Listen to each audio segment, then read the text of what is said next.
Que le Seigneur Branham vous bénisse.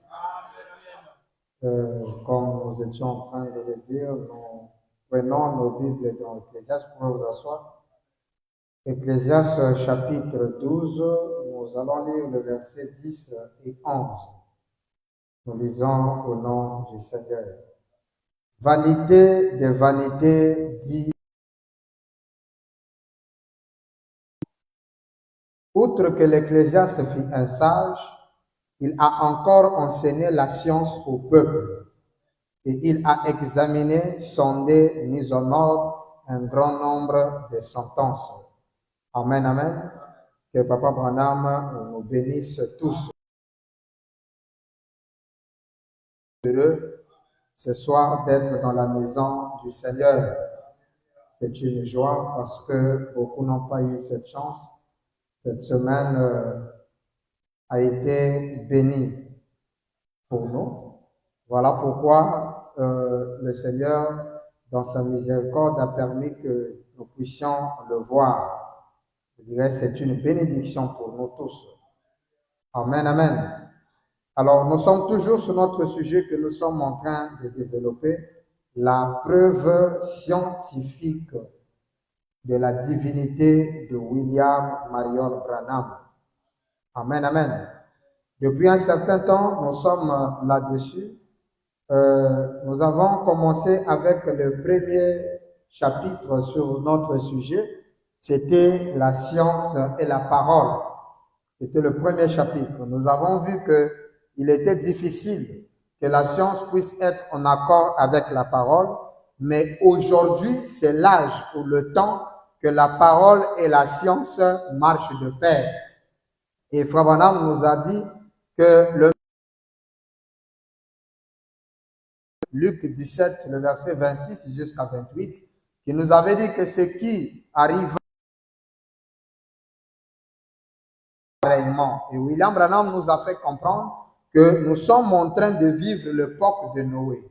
Or, l'époque de Noé était une époque scientifique où le message de la foi que Noé avait apporté ne pouvait être compris parce qu'il y avait incohérence entre la foi et la science. Et cela, nous avons poussé notre réflexion plus loin pour chercher à comprendre, mais finalement, qui est le créateur de la science? Est-ce que la science ne sert que le diable pour qu'il puisse réfuter à tout le temps la parole? Nous avons compris avec vous que le créateur de la science n'est nul autre que Dieu lui-même. Bien que ceux qui se sont attachés à cette science, leur raisonnement est contraire à la parole. Mais étant donné que c'est Dieu qui a créé la science, Dieu ne peut pas créer quelque chose sans que cette chose lui rende grâce ou lui rende gloire. Comme il a créé le diable a été créé par Dieu, mais le diable joue un rôle qui ne bénéficie qu'aux intérêts de Dieu. En tout cas, si le diable connaissait ça, il pouvait peut-être se fâcher. Amen. Mais il ne peut pas comprendre ça parce que sa conscience est obscurcie pour accomplir que la... S'il peut comprendre que tout ce qu'il fait ne fait que rendre gloire à Dieu, il va s'étonner jusqu'à dire, mais comment est-ce que moi qui tue les gens, les maîtres et consorts que je crée? Non, tout cela, il le fait aux bontés, au bon plaisir du Seigneur. Parce qu'il est écrit, le bien et le mal ne sont faits que sous la volonté du Seigneur. Amen, amen. Alors donc, en poussant encore la réflexion, nous avons compris que la science doit aussi témoigner pour Dieu. Et Frère Branham nous a dit, nous vivons dans un âge où le message et la science, la parole de Dieu et la science marchent ensemble. Et nous sommes allés approuver des événements que la parole de Dieu a déclarés et que la science a finalement confirmés. Amen, amen. Et si nous pouvons les lire dans le paragraphe 106 de la brochure Le temps et les signes de l'union. Prêché le 18 août 1963, William Branham nous a dit ceci. Oh, remarquez que la science et la parole ne pouvaient se correspondre comme ils le font aujourd'hui. La parole et la science ne pouvaient à l'époque se correspondre comme elles le font aujourd'hui. Donc aujourd'hui, la parole et la science correspondent. Branham dit, elles ne pouvaient pas le faire auparavant. Ce n'est qu'aujourd'hui qu'elles le peuvent. Donc, dans notre premier chapitre, la science et la parole, nous avons compris qu'aujourd'hui, la science et la parole de Dieu peuvent aller ensemble. Et encore, lorsque nous prenons la brochure Dieu confirmant sa parole, du 16 août 1964, le paragraphe 93, ou encore 93, William Branham dit, et maintenant, souvenez-vous, le message du temps de Noé ne relève que de la foi. Le message du temps de Noé ne relève que de la foi. Il n'était pas prouvé scientifiquement. Mais aujourd'hui, le message est conforme à la parole de Dieu et il est prouvé, il est scientifiquement prouvé. Alors, ces éléments nous font comprendre qu'aujourd'hui, la science et la parole peuvent aller ensemble. On est d'accord, n'est-ce pas? C'est Papa Branham qui vient de le déclarer. Alors, ce soir, nous allons ouvrir un autre chapitre, c'est-à-dire le témoignage maintenant de la science. Amen. Donc, chapitre 2, nos marqueurs là. Le témoignage de la science. Amen. Vous pouvez écrire chez vous là-bas, le témoignage de la science. Amen. Le témoignage de la science. Okay. Le témoignage de la science. Amen. C'était la parole. Donc là, c'est le deuxième chapitre. Amen. Le deuxième chapitre, voilà pourquoi nous avons lu Ecclésiaste 12 qui dit, Ecclésiaste fut un sage, c'est vrai, mais il a encore enseigné la science au peuple de Dieu. Alors nous voulons voir le témoignage de la science. Pourquoi on a besoin de ce témoignage? Parce que Frère Branham vient de nous faire comprendre que la science et la parole de Dieu marchent de pair. Amen. Dans la brochure, Dieu se cache dans la simplicité. Nous sommes le 12 avril 63. Le 12 avril 63. William Branham dit ceci, paragraphe 70 au 70. Écoutez ça. La science et la parole. Beaucoup de questions m'ont été posées, mais pasteur, la science peut marcher avec la parole de Dieu. Vous voulez témoigner Dieu avec la science? Non, il est difficile de prouver Dieu scientifiquement. On ne peut pas, parce que dans la science, c'est l'opération de A plus B qui donne un résultat. Donc, scientifiquement, on ne peut pas prouver Dieu. Mais la science est obligée de témoigner. Amen. Écoutez, Frère Branham. 70 ou 70, Dieu se cache dans la simplicité, pas celui de Sceaux. Celui de Sceaux est en mars, celui-ci c'est en avril, le 12 avril 1963. William Branham dit, notre âge devient un âge scientifique. Notre âge devient un âge scientifique. Mais si nous sommes dans un âge scientifique et que nous avons un message de foi, mais il y aura incohérence. Il faut que l'un s'adapte à l'autre. Ou c'est la foi qui va s'adapter à la science, ou c'est la science qui doit s'adapter à la foi. Ou encore, l'un doit confirmer l'autre. Voilà pourquoi nous parlons du chapitre 2 qui va nous parler du témoignage que la science donne sur notre grand sujet, la divinité de William Branham prouvée scientifiquement. Ou encore, la preuve scientifique de la divinité de William Branham. Donc, Frère Branham dit, notre âge devient un âge scientifique. Tout, écoutez ça, tout doit être prouvé scientifiquement. Tout doit être prouvé. N'est pas prouvé scientifiquement, difficile que les gens vous croient. Hein? Il faut que ce soit scientifique. Branham dit, nous vivons dans l'âge de la science, comme prédit dans la Bible. Ils sont plus intelligents, mais plus faibles, comme prédit. Et nous vivons dans cet âge-là. Et plus nous progressons dans la science, plus nous nous éloignons de Dieu. Amen. Plus que nous progressons avec la science, nous nous éloignons de Dieu. Comment? Parce que le raisonnement scientifique est contradictoire avec la parole de Dieu. Mais la science en soi est une création de Dieu. Et pourtant, suivez, et pourtant, nous venons de lire, nous avions lu avec vous, Dieu tient sa parole. William Branham recommande à l'Église de se développer au fur et à mesure que la science se développe. Mais non, si la science éloigne l'homme de Dieu, cette même science peut rapprocher l'homme de Dieu. Quelqu'un dit Amen à ça? Amen. Parce que Frère Branham dit, l'évolution, la progression de la science, si on ne fait pas attention, ils vont découvrir Dieu avant le prédicateur. Vous comprenez ça? La science va découvrir que telle opération et telle opération nous font comprendre qu'il y a une force au-delà de ce que l'on peut imaginer. Vous comprenez ça?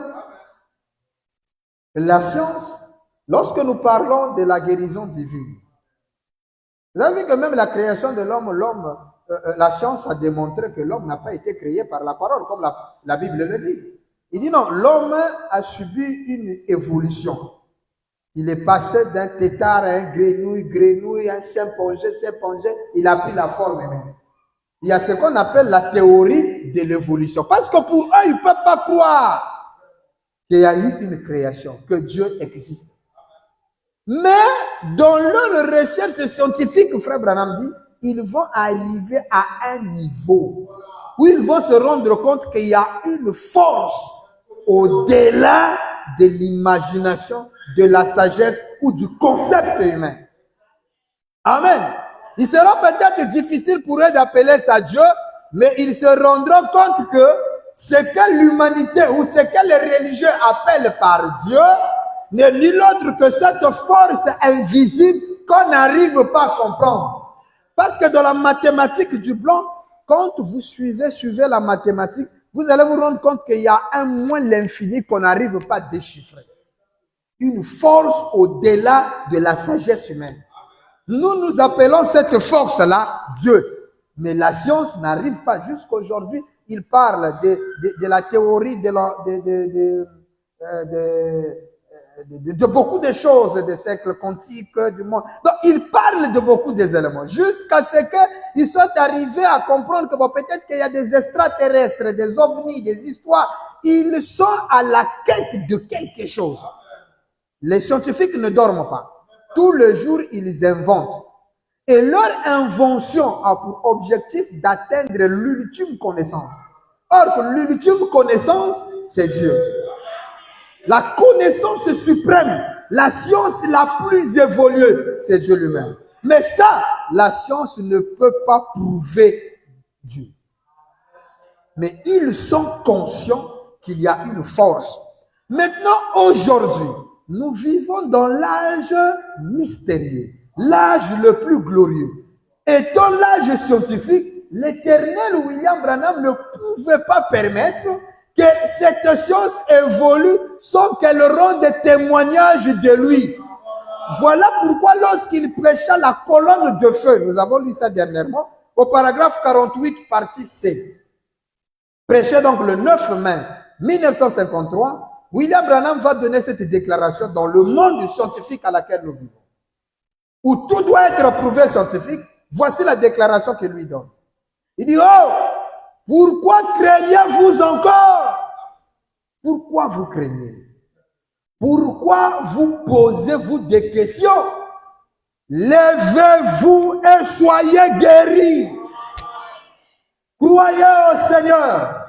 Ne soyez pas étouffés. Satan gardera des oreillers devant vous tant qu'il le pourra. Donc, tant que vous avez peur, tant que vous ne croyez pas, le diable va prendre des oreillers et vous garder pour que vous ne voyez pas. Branham dit, ne vous endormez pas, mes amis. La chose la plus glorieuse au monde est ici même avec nous en ces derniers jours.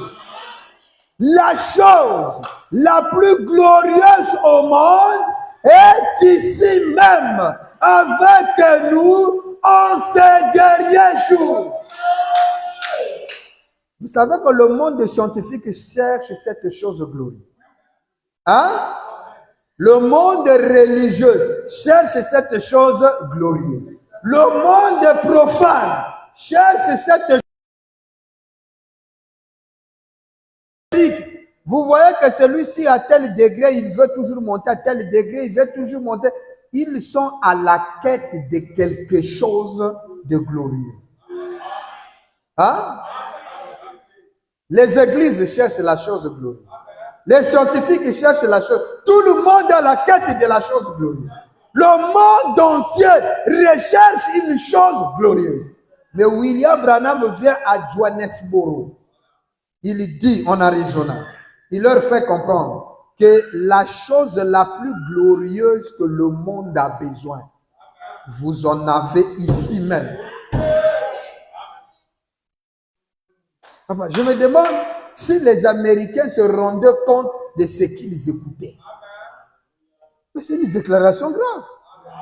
Hein? La chose la plus glorieuse que le monde a besoin, cherche, est ici même ce soir avec vous. Est-ce que l'humanité avait la connaissance de comprendre? Est-ce que je parle à quelqu'un qui peut comprendre que cette chose glorieuse dont on parlait, c'était un homme, William Branham? Est-ce que quelqu'un peut comprendre que la chose la plus glorieuse que le monde a besoin, c'est William Branham? Oh, mais combien est-ce que tu prends le temps dans ton voisinage, dans ta famille, de leur parler de la chose la plus glorieuse? William Marion Branham est la chose la plus glorieuse au monde. C'est pourquoi faisons un effort de parler au la seule personne qui peut allumer la lumière. Et lorsque la lumière de William Branham brille dans le monde est sauvé. Et lorsqu'elle brille dans l'église, l'église est sauvée. Vous ne pouvez plus vivre dans l'obscurité, de l'incrédulité, du raisonnement, du doute, mais vous vivez dans la foi. Vous vivez dans la révélation. Vous vivez dans l'extase de sa gloire. Papa, la chose la plus glorieuse au monde. La chose la plus glorieuse, Branham dit, au monde. Est-ce que vous pouvez vous rendre compte que la chose la plus glorieuse n'est pas ton mariage? Est-ce que quelqu'un peut comprendre avec moi ce soir que la chose la plus glorieuse, ce n'est pas de l'argent, ce n'est pas de milliards, ce n'est pas de belles maisons? Quelqu'un peut me dire amen? Si nous croyons, frère Branham, si vous êtes les croyants de Branham, cette parole doit réveiller l'âme de tout un chacun. Pour qu'il se rende compte que la chose que j'ai reçue est au-delà de tout ce que l'on peut imaginer. Alors lorsque quelqu'un comprend ça, il ne peut même pas être en retard à l'église. Quelqu'un, tu possèdes la chose la plus glorieuse. Papa, vous êtes en train d'écouter. Je suis en train de lire. Mais si vous savez la valeur, la force, les... Pliez ça au monde. Sachant qu'il était enregistré. Dire à l'humanité que la chose la plus glorieuse Hein? La chose la plus glorieuse que le monde a besoin aujourd'hui, que le monde cherche, Branham vous dit, cette chose-là est ici même avec nous en ces derniers jours. Est-ce que quelqu'un peut se rendre compte qu'il ne s'agit pas du fils de Marie? En ces derniers jours, c'est lui qu'on a reçu, c'est William Branham. Est-ce qu'on peut peser la valeur de cette phrase? J'aimerais un peu parler ça en langue. Qui m'a iluti la mfuno naïza nyonso. Qui m'a iluti la important na monde nyonso. Brana mezoza yake na beto kwaku na ntangu ya mansuki. Maintenant si toi, tu as compris cette chose-là, comment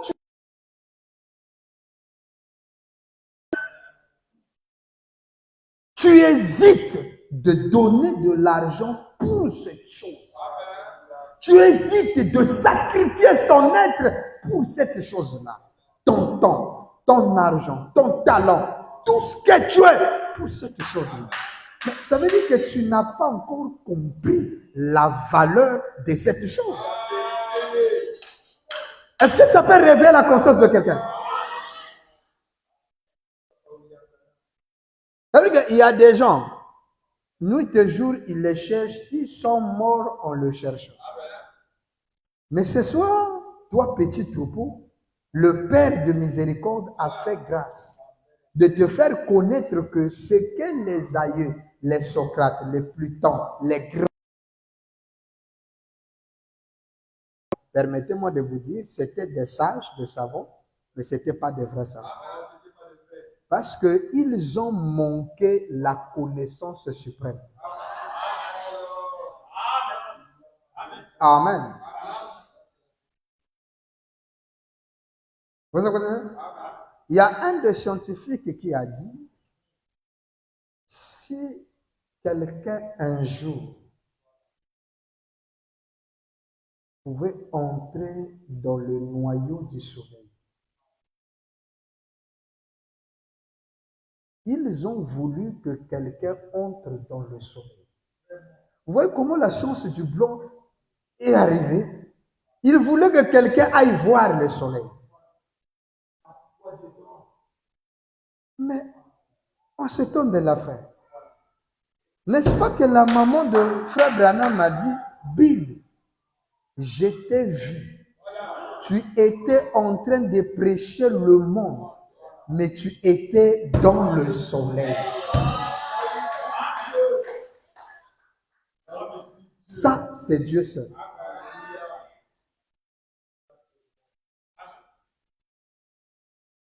La chose la plus glorieuse au monde. Vous savez qu'on peut être là un mois.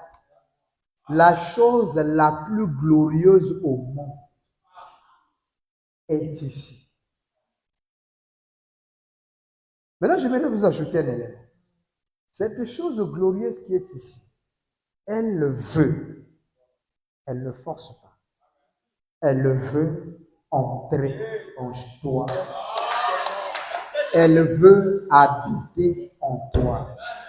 William Branham dit que cette chose-là, elle est dehors. Il n'a pas la possibilité d'entrer parce qu'il n'y a pas de vachette dehors. La seule possibilité pour lui de rentrer, c'est que toi, tu ouvres à l'intérieur. Est-ce que quelqu'un peut promettre d'ouvrir le cœur? Frère Branham a prêché la porte du cœur. Cette porte-là, ce n'est pas Christ qui l'ouvre.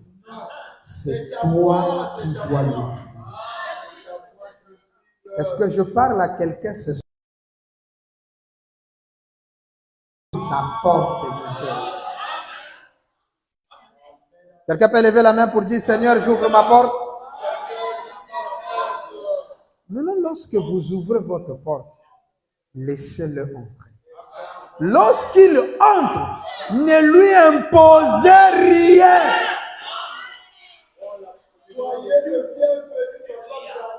Dites-lui, soyez le bienvenu. Est-ce que quelqu'un peut dire, Branham, Seigneur Branham, sois le bienvenu dans ma vie.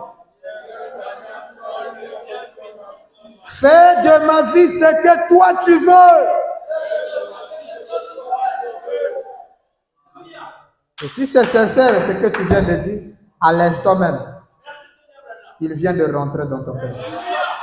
Oh, acclamons le Seigneur.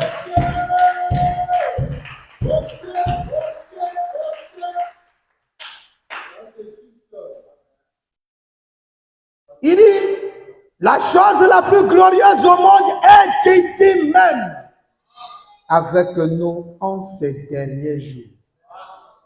Cela est confirmé ici par des signes et des prodiges. C'est confirmé ici par la science. Est-ce que quelqu'un écoute ça? Notre thèse, c'est le témoignage de la science. C'est confirmé par quoi? Nous sommes dans l'âge où tout doit être. Maintenant, écoutez, Branham. Et si je meurs ce soir, écoutez ça. Si je meurs ce soir, mon témoignage. Est-ce que vous savez que le témoignage de William Branham, c'est le message? C'est la lettre d'amour. C'est son expérience. Il dit, mon témoignage est clair dans le monde scientifique et dans le monde chrétien ce soir. Est-ce que quelqu'un peut acclamer le Seigneur? Le deux mondes. Quelqu'un écoute ça? Les deux mondes témoignent de la présence de Dieu. Le monde scientifique. Amen. Le monde scientifique. Vous écoutez ça? Le monde scientifique et le monde chrétien. Les deux mondes témoignent de William Branham. Les deux mondes témoignent de la présence de William Branham. Ces deux mondes prouvent la présence de la chose la plus glorieuse ici sur terre. Donc le message de William Branham n'est pas un message que l'homme doit seulement démontrer par la foi, mais elle doit aussi être démontrée scientifiquement. Il dit, dans le deux mondes, mon témoignage est prouvé. Et Branham utilise le mot clair. C'est clair. Amen. Dans le deux mondes, le monde religieux et le monde scientifique. Ce qui hier était impossible, aujourd'hui devient possible.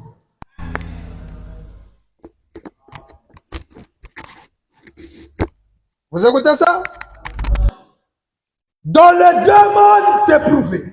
Branham dit, mon témoignage est clair dans le monde scientifique et dans le monde chrétien ce soir que j'ai. Alors je pense que le monde d'aujourd'hui, nous aujourd'hui, nous n'avons plus d'excuses. Parce que qu'on aille dans le monde scientifique, on a la preuve de la clarité du message de William Branham. Lorsque nous allons dans le monde religieux, nous avons la confirmation du message de William Branham. C'est pourquoi il était important pour nous de découvrir la preuve scientifique.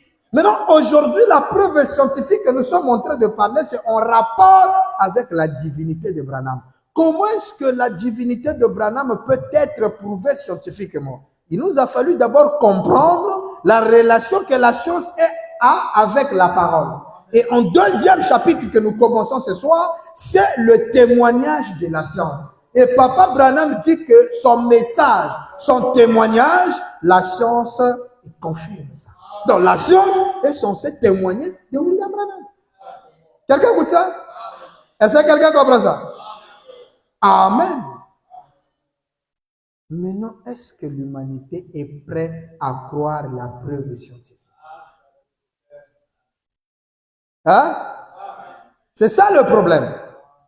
Parce que lorsque la science arrive, c'est encore avec cette même science qu'ils essaient de combattre encore une preuve de la science. Mais la science peut-il combattre encore sa propre science? Vous écoutez ça? Malgré qu'ils veulent étouffer, mais la preuve est là. Une preuve scientifique est difficile d'être écartée. Parce que la science, ce n'est pas un problème de foi. La science doit prouver, démontrer comment est-ce que l'eau sort du robinet. Vous regardez, aujourd'hui nous sommes en train de prêcher, nous sommes en direct. Ça s'est fait. Jusqu'à un certain niveau, ils seront coincés de reconnaître qu'il y a une force invisible.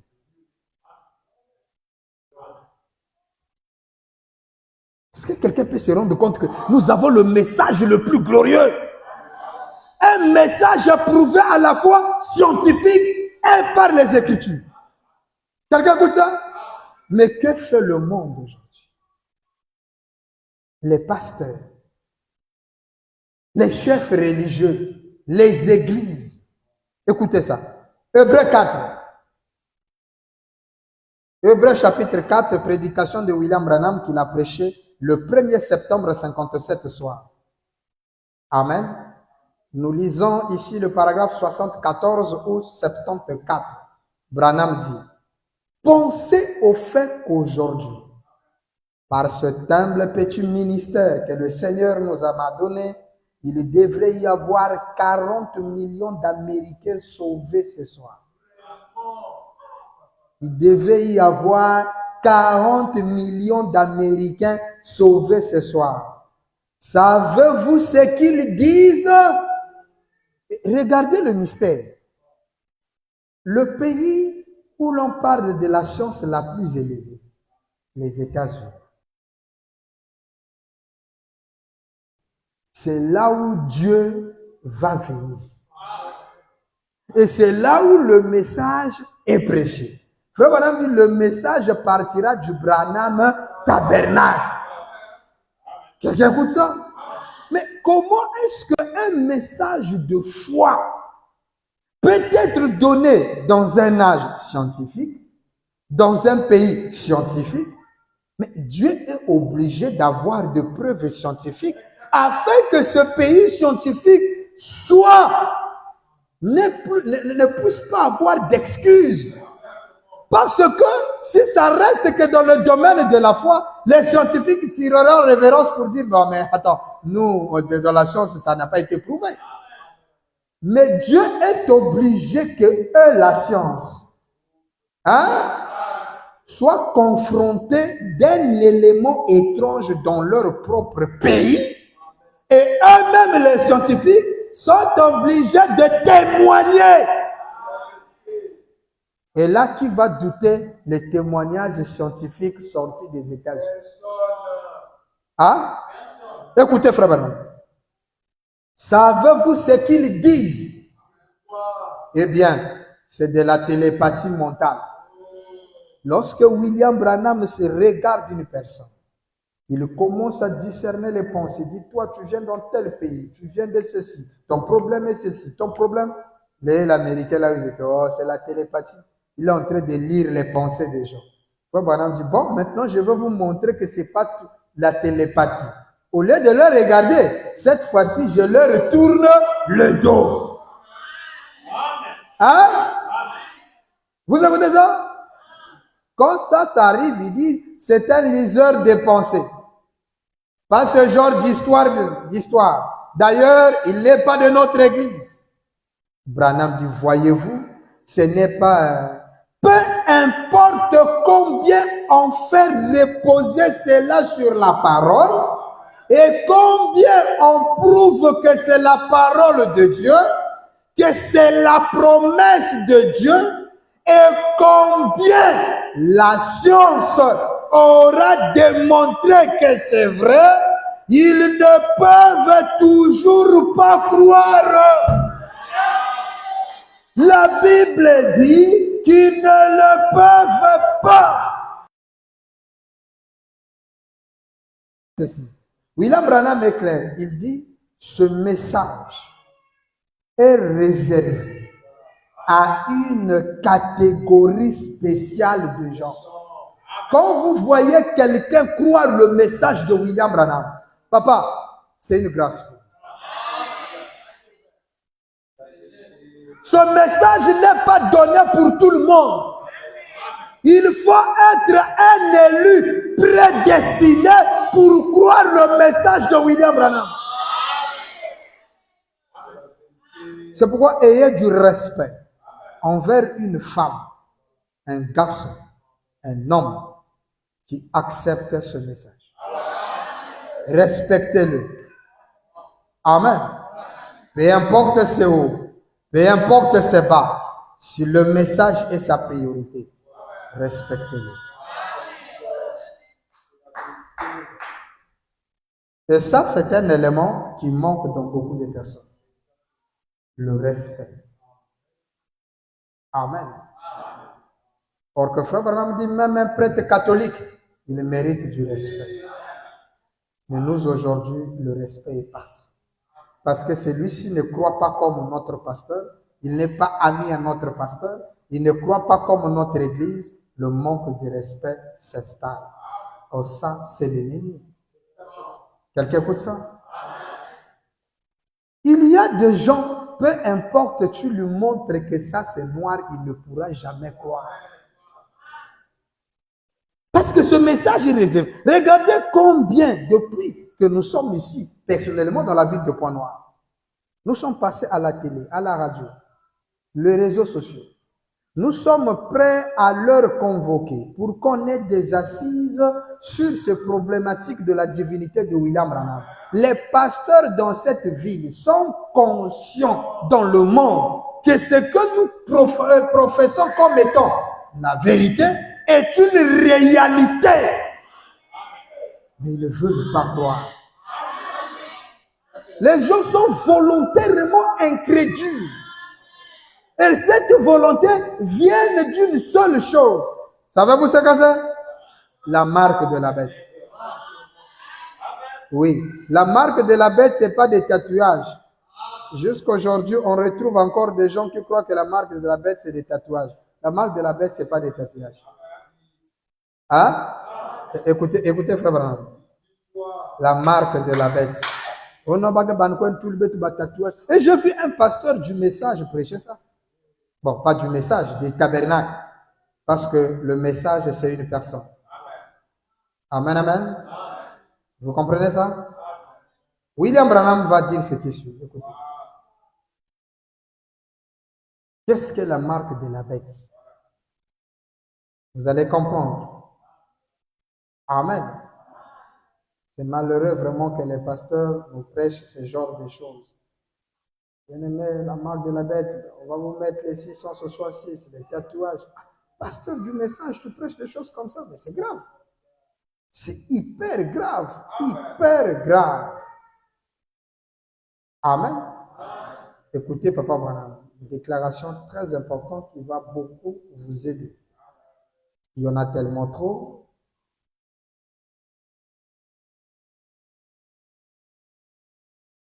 Écoutez.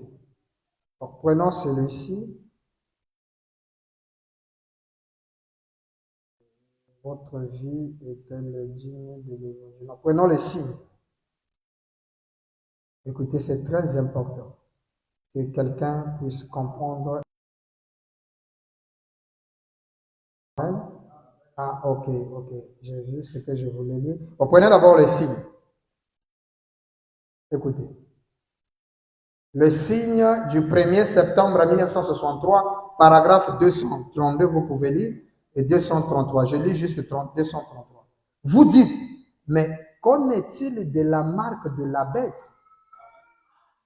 Qu'en est-il de la marque de la bête? Frère Branham dit, ceux qui rejettent le Saint-Esprit, ceux qui rejettent sont déjà marqués par la bête. Donc, quand vous rejetez le Saint-Esprit, vous êtes déjà marqué de la bête.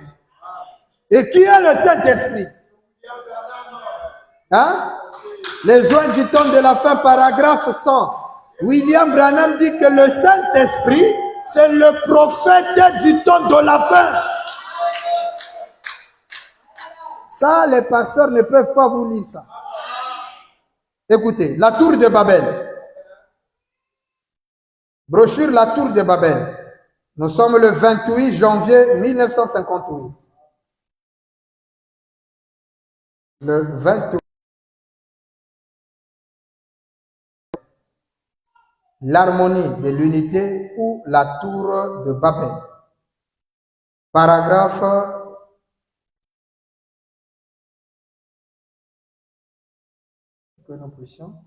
ici, j'ai le paragraphe 126. Je vérifie rapidement dans le logiciel de la version Shekinah. Qu'est-ce qu'il nous donne ici? C'est le même paragraphe. Ici, c'est le paragraphe 129. L'harmonie de l'unité ou la tour de Babel, 28 janvier 58. Paragraphe 129. Écoutez ça. Vous ne pouvez rester neutre. La Bible dit qu'en ce jour, tout homme qui n'est pas scellé du Saint-Esprit recevra la marque de la bête. Point. Qu'est-ce que la marque de la bête? Branham répond simplement. Il dit l'incrédulité. Et ça, tatouage, comme tu regardes dans le Karashika, là ou le film nigérien, là. Non. La marque de la bête, c'est l'incrédulité. L'incrédulité à quoi? À la parole de Dieu.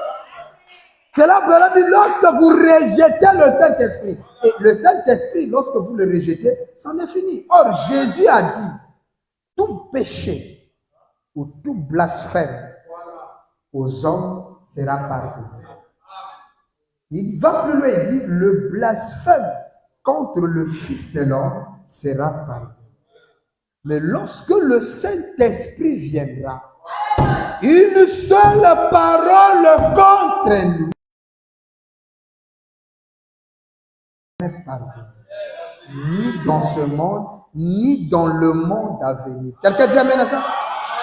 Maintenant, frère Branham vient dans la brochure « Pourquoi crier par ?» de 1963. Au paragraphe, je crois, 129 en décembre.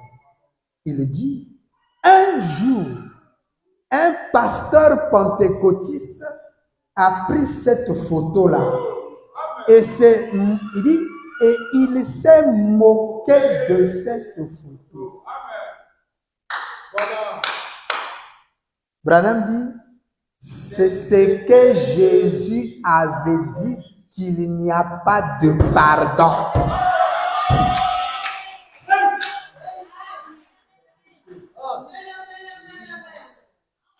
Hein? Le blasphème contre le Saint-Esprit, c'est parler mal contre Saint. On va lire ça. Il faut qu'on le lise. Quelqu'un écoute ça? Ah, pasteur, comment ça? Parler mal contre la photo, c'est le blasphème. Oui. Écoute ça. Écoutez ça.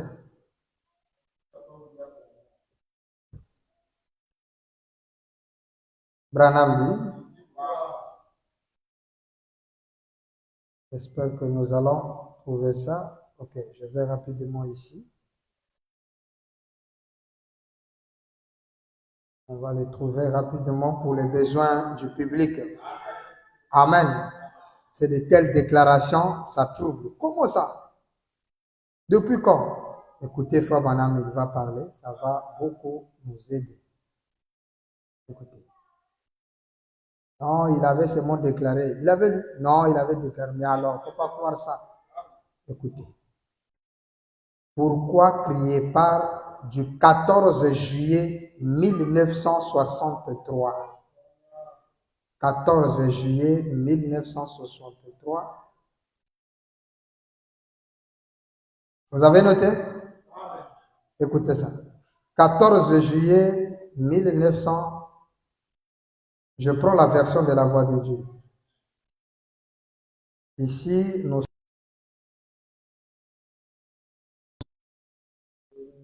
103, je crois.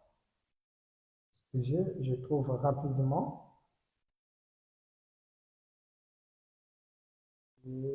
Ok, c'est ça. Paragraphe. Ouais. 103. Ici, ça paraît 140, 103. Ouais. Le logiciel 103. Ils ont modifié ça à 103. Parce que ici, le logiciel que j'ai ici, on met 137 et on met entre crochets F 102. Mais c'est 102. Shekinah aussi donne ça 102. Écoutez ça. Un homme a pris cette photo de l'ange du Seigneur.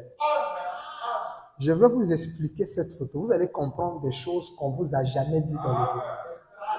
Lorsqu'on dit la photo de l'ange du Seigneur, nous allons arriver, parce que ça va devenir déjà une preuve scientifique. Ces photos-là sont des preuves scientifiques. Hein?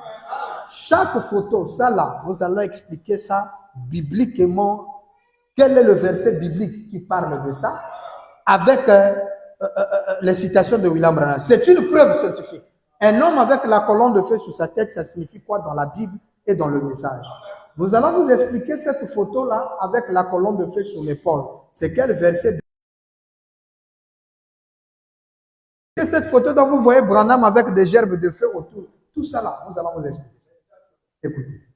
Un homme a pris cette photo de l'ange du Seigneur l'autre jour. C'est un prédicateur. Et il s'est moqué de cela. Vous voyez, c'est un blasphème. Se moquer de cette photo, et il n'y a pas de pardon pour cela. Il n'y a pas de pardon. C'est ce que Jésus a dit. Vous voyez, c'est un blasphème. Lorsque vous voyez faire, vous le voyez faire les mêmes œuvres que Christ. Lorsque vous voyez William Branham faire les mêmes choses que Christ, si vous vous moquez, c'est un péché impardonnable. Il a dit, lorsqu'il les vit, ses œuvres en Christ, qui était le sacrifice, il l'appelait Belzéboul, un démon, parce qu'il faisait cela. Et maintenant, ils disent, et il a dit, je vous pardonne pour cela. Mais lorsque le Saint-Esprit viendra et fera la même chose, donc le Saint-Esprit, c'est quelqu'un qui va faire les mêmes choses que Jésus avait fait. Et si vous prononcez un mot, pas deux, un mot contre lui, cela ne vous sera jamais pardonné, ni dans ce monde, ni dans le monde à venir. Juste un mot, c'est tout ce que vous avez à dire contre cela. Est-ce que quelqu'un écoute ça?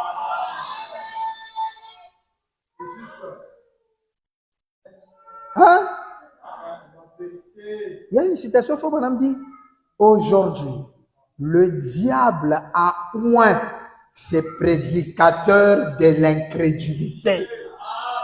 Ça veut tout simplement dire que le diable a oint les gens de la marque de la bête.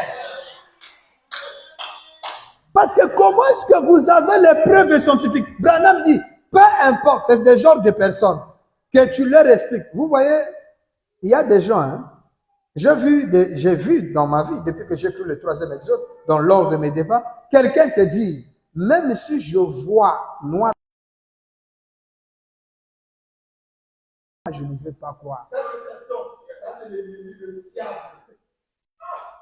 Celui-là, il est déjà marqué de la bête. Vous savez que c'est une occasion que le Seigneur vous donne. Nous sommes dans l'année, Branham a prêché l'année de Jubilé. Quand vous prenez un esclave pour être votre esclave, il doit l'être pendant 50 ans. Le 50e année, dès que ça arrive, la trompette d'or doit sonner. Lorsque la trompette de... Ah, c'est quelqu'un qui écoute ça. La trompette d'Apocalypse 10 sonne. Est-ce que quelqu'un écoute ça? Lorsque la voix de l'archange tonne de la trompette, il faut obligatoirement que les morts en Christ ressuscitent. Et Frère Branham me dit, les morts en Christ ne sont pas laissés endormis dans les tombes. Non. Les morts en Christ, c'est les croyants dans les dénominations. D'ailleurs, il corrige même cette expression. Il dit, comment est-ce qu'on peut parler de morts en Christ? Il dit, en Christ, il n'y a pas de mort, il n'y a que des vivants. Est-ce que je parle à quelqu'un qui est vivant? Alléluia. Lorsque quelqu'un est vivant, ça fait du bruit.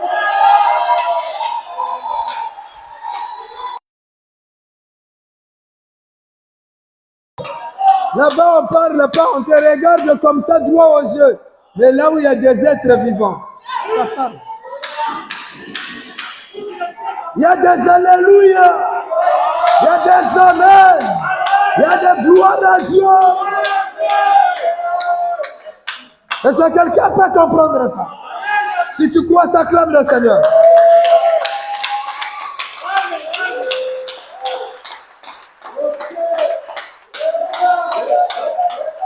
Nous étions morts dans notre dénomination. Lorsqu'on a écouté la voix de Malachi 4, que quelqu'un est venu en ce dernier jour avec la colonne de feu sur sa terre. C'est la preuve de la divinité.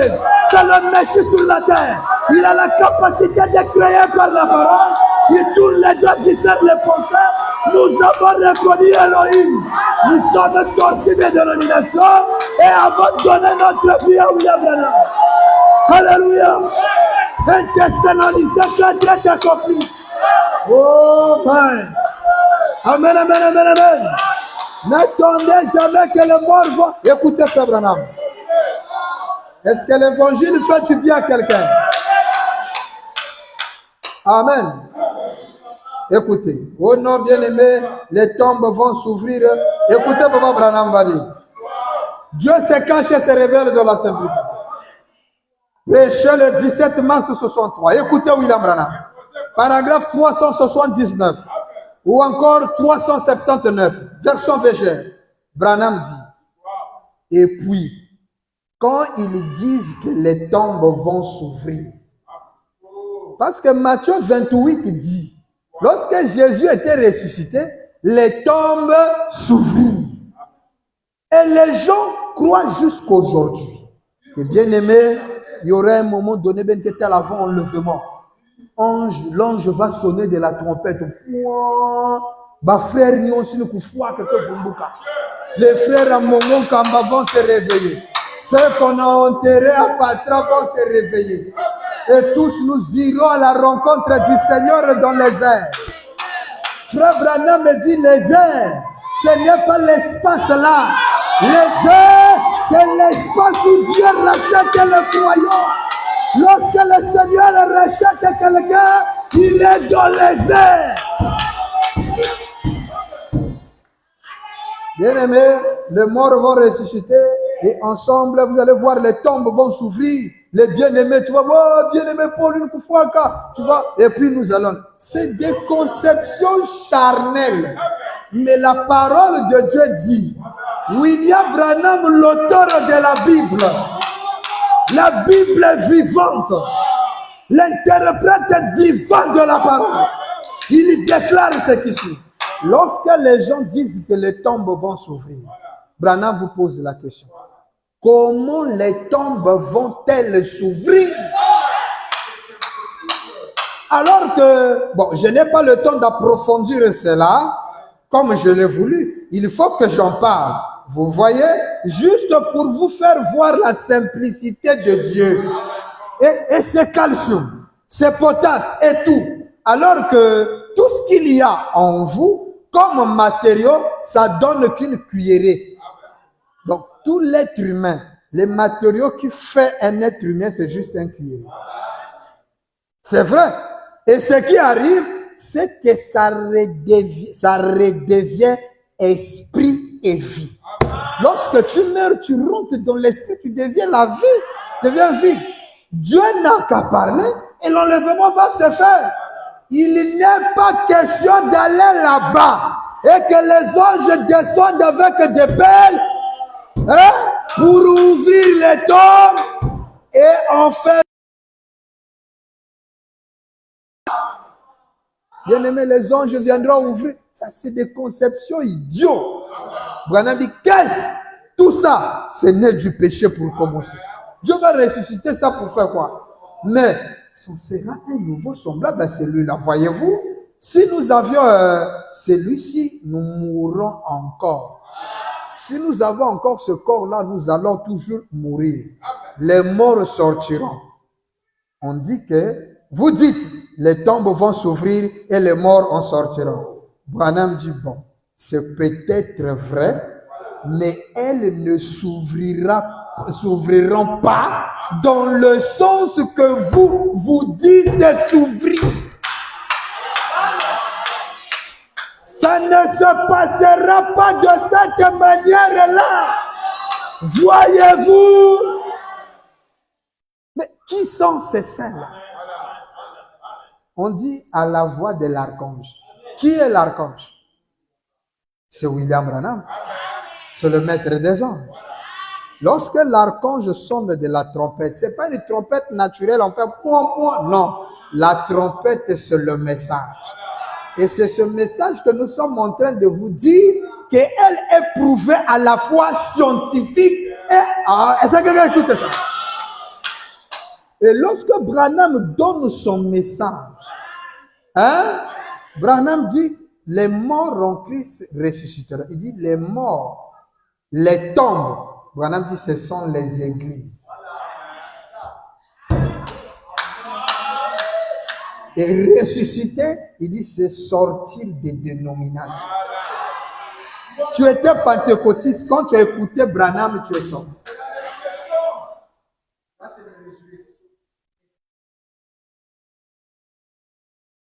Troisième exode. Même ça, un pasteur du troisième exode, de me fabriquer. Branham n'a jamais prêché ça. Il n'y a que deux exodes, frère. Regardez-moi des choses comme ça. C'est un monsieur que toi, tu vas prendre la dîme et tu lui donnes. Fais ça qu'appelle dîme dans mon toit bien. Quelqu'un qui t'enseigne des choses que tu ne connais pas. Parce qu'il te dit Jésus c'est Dieu. Ça, tu connais ça déjà. Hein? William Branham dit, lorsque vous écouterez cet exode, lorsque vous allez comprendre ce troisième exode, sortez de vos églises et venez dans cet exode-ci. Maintenant, il prévient, car tous ceux qui resteront derrière porteront la marque de la... Papa, sois battu en marque de la bête et l'incrédulité. Tu ne pourras plus jamais croire. C'est pourquoi, lorsque tu prêches quelqu'un, il ne veut pas croire, il ne faut pas lui forcer. Il est déjà marqué. Amen. Quelqu'un écoute ça? C'est là où Branham dit, peu importe combien on fait reposer cela sur la parole. Tu lui démontres citation, même Bible à l'appui. Combien on prouve que c'est la parole de Dieu, que c'est la promesse de Dieu. Et combien la chose aura démontré que c'est vrai, ils ne peuvent toujours pas croire. Hein? Parce que croire la parole. Écoutez ça, le temps est le signe de l'union. 18 août 63, paragraphe 63 aussi. Et nous lirons 64. Écoutez. Écoutez ça attentivement. Cela sonnait bien. Mais qu'est-ce qu'ils avaient fait à l'époque, les pharisiens? Écoutez ça. Le constructeur de la maison était là, sous la forme d'un humble charpentier galiléen. Quelqu'un entend ça? C'est fort, hein?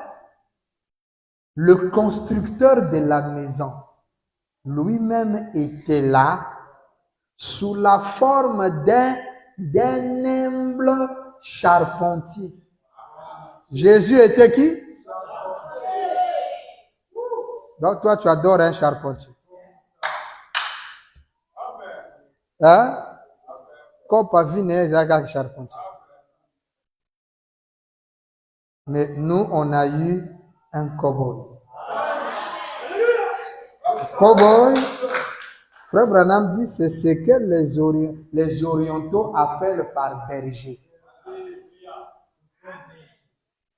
Frère Branham est le berger. Et il a fait la boxe. Oh, l'art de Dieu dans l'Ancien Testament, la technique de combat du Seigneur dans l'Ancien Testament, permettez, ce n'est pas le judo, ni le taekwondo. Dites Amen. Bon, je ne décourage pas ceux qui font ces arts-là, ni même le kung fu. L'art de combat de Dieu dans la forme d'un homme, c'est la boxe. Ils y percutent. Lorsqu'il est descendu pour tester l'être humain, il dit Jacob, Ringangoy. Ils ont fait tatami avec Jacob. Tu vois, barré Bakunanga. Je suis en train de te montrer ce que je ferai au temps de la fin. Hein? Un fighter, un boucanin crochet à ouapa. À côté. Ah, Seigneur. Dieu l'a dit, c'est ce que je ferai au temps de la fin. Et vous savez comment Frère Branham est devenu boxeur? Je vais vous expliquer. Un jour, Frère Branham était dans son Harley Davidson, un moto, le vélo qu'on appelle Harley. Il roulait, il a fait un faux pas, accident. Il s'est retrouvé sous un terrain de boxe. Et dans ce terrain de boxe, il y avait à ce même moment-là, l'oiseau du maître qui entraînait, l'oiseau là s'échappe. En s'échappant, Grand Bill, on s'est levé comme ça, il voit l'oiseau, l'oiseau. Il avait un oiseau dans une cage, l'oiseau là s'est échappé. Le Grand Bill a fait ça. Il l'a récupéré. Ah. Maintenant, le maître dit, quelle souplesse, quelle rapide. Il dit, monsieur, venez.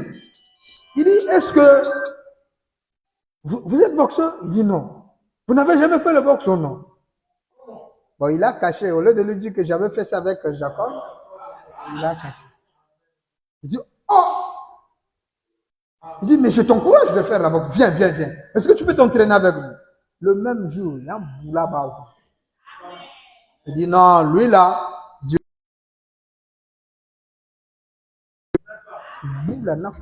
Parce qu'il est le grand boxeur.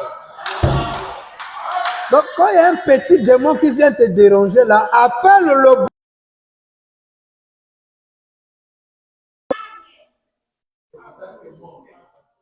C'est pourquoi il a dit la foi, c'est un monsieur qui a une poitrine bombée. Mais c'est un boxeur.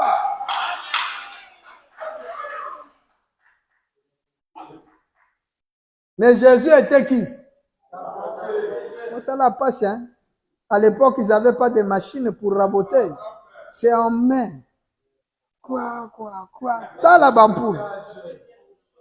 Branham dit, et ils le rejetèrent. Alors que Dieu l'avait confirmé comme étant son messager de l'heure. Jésus était le messager. Toi, tu adores un messager? Au moins, beaucoup y a un message. Vous allez abandonner le messager. Lorsque nous avons adoré le messager Branham, vous avez dit que non, vous adorez un messager. Là, Branham dit ton Jésus là, c'était le messager de l'heure. Et toi, tu l'as adoré. Hein? Faut noter ça. Frère, un vrai messager ne peut pas accepter l'adoration. Jésus était messager, vrai ou faux? Il était messager. Toi, tu l'adores beaucoup. Oh non, mais tu vois, lui, il était Dieu. T'es balobi, Dieu. Dieu l'avait confirmé comme étant le messager de l'heure. Balobi awaza nzambe te. Mais nzambe nde andimisi bato ke ye nde momemisango ya tango yo. Yo sambeli. Siko biso to soso to sambeli momemisango ya tango na biso. Yo motema likunya pona nini? Tu vois pas que tu es sorcier? C'est ça la sorcellerie. On adore un messager à l'est, vous acclamez. Lorsqu'on adore le messager à l'ouest, non, bien aimé, ça c'est pas la parole. Tu es sorcier. Et avec la permission de la parole, on te maudit. Jésus, messager de l'heure, vous l'avez adoré. Et décérant, mais il l'a rejeté. C'est pourquoi toutes ces prières, toute la sincérité et tout leur sacrifice ne signifiaient rien pour Dieu parce qu'ils ont rejeté son messager de l'heure. Mais le rejeter, c'était quoi? C'était l'adoration. Ils ne l'ont pas adoré. Mais ceux qui l'ont adoré, ils ont bénéficié. Papa, si nous on va en enfer, vous savez qui on va croiser là-bas? On va commencer à croiser d'abord Abraham. Il est le premier mortel qu'on nous explique, mais ce qui est vrai, sinon c'est Adam.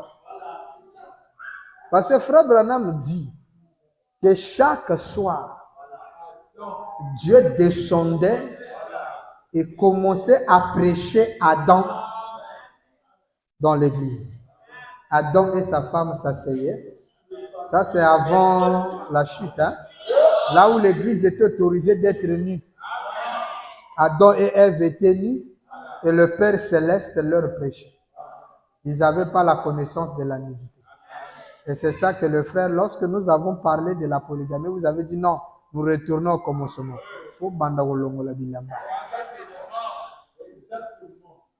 C'est comme ça au commencement, avant la chute. Chaque soir, Dieu descendait dans la fraîcheur et Adam et Ève écoutaient la parole, le lieu était là, les moustiques criaient Amen. Toi, tu es de retour au commencement, tu as moustiqué. Tu vois seulement le frère, mais on ne tuait pas les moustiques au commencement. Oh non, bien aimé, c'est spirituel. C'est quoi? Donc, physique, on peut garder. Qui t'a dit que polygamie, c'est spirituel? Si c'est spirituel qui est revenu, laissez physique rester. Ou bien?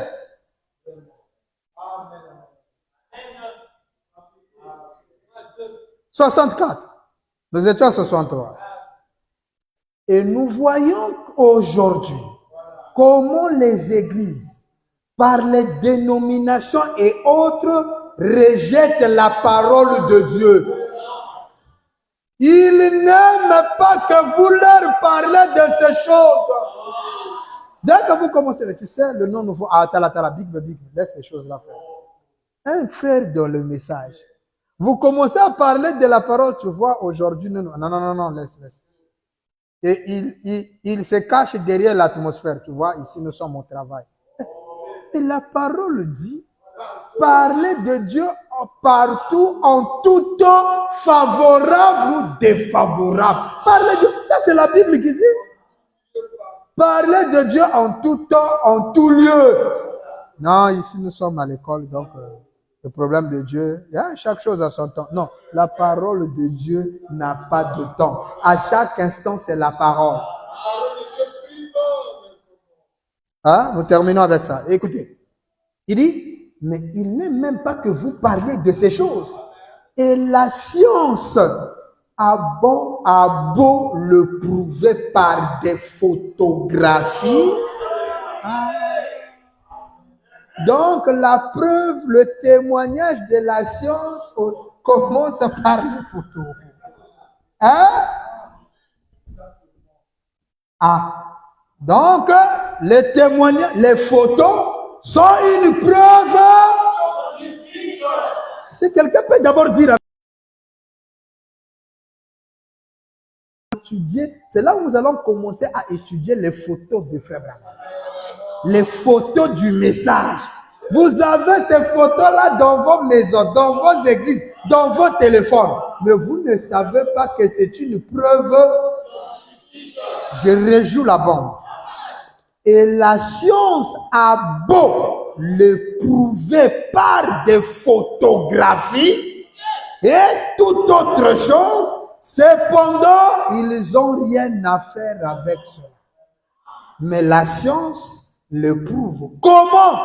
Par des photographies. Donc, les photos sont la preuve. Donc, si tu veux exhorter quelqu'un, tu peux ou ne pas lui parler de l'angle de la foi. Tu dis, bon, on va parler de la divinité de Branham selon la science. Selon la science. Depuis quand la science mange de la parole? Tu prends la citation là. Frère Branham dit, la science le prouve par des photographies. Est-ce qu'on est d'accord, frère? Maintenant, prenons le message d'après les photos. Tu lui commences avec ça. Et donc, nous allons commencer aussi avec ça. Que le Seigneur vous bénisse. Est-ce que ça fait du bien à quelqu'un? Lèvons-nous. Ma richesse, ma gloire.